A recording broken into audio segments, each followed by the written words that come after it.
आणि आता पुढील महत्त्वाच्या बातमीकडे वळूया। जुन्या पेन्शनसाठी नागपूर हिवाळी अधिवेशनावर धडक पाहायला मिळते आहे। राज्याच्या कानाकोपऱ्यामधून कर्मचाऱ्यांचा पेन्शन जनक्रांती महामोर्चा पाहायला मिळतोय। आपण दृश्यांमध्ये थेट बघू शकतो, नागपूर येथे महाराष्ट्र राज्यातील लाखो शासकीय निमशासकीय कर्मचारी आणि शिक्षकांनी जुनी पेन्शन योजना पूर्ववत लागू करावी या मागणीसाठी आज नागपूर येथे सुरू असलेल्या हिवाळी अधिवेशनावर पेन्शन जनक्रांती महामोर्चा काढलाय।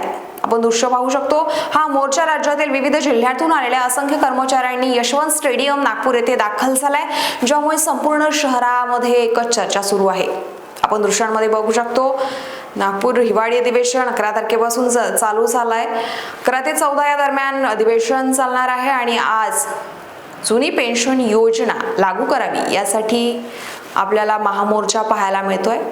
जुनी पेन्शन या एकमेव मागणीसाठी आज आम्ही इथं नागपूरमध्ये आलेलो आहोत। शासनाने वेळोवेळी वेगवेगळ्या सुधारणा जरी केलेल्या आहेत, पण त्या फक्त आपल्याला एक गाजर दाखवलेला आहे। आपल्याला त्या गाजराला भरून चालणार नाही। आपल्याला जी जुनी पेन्शन, आपली जी मागणी आहे त्या मागणीवरच आम्ही ठाम आहोत आणि जुनी पेन्शन जोपर्यंत मिळत नाही तोपर्यंत हा लढा असाच आम्ही सोडवणार आहोत।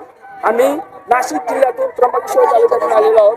आमची सर्व कार्यकारिणी इथं आहे आणि खूप मोठ्या संख्येने हे सर्व शिलेदार इथं आलेले आहेत आणि ती एकच मागणी घेऊन जुनी पेन्शन आणि जुनी पेन्शन।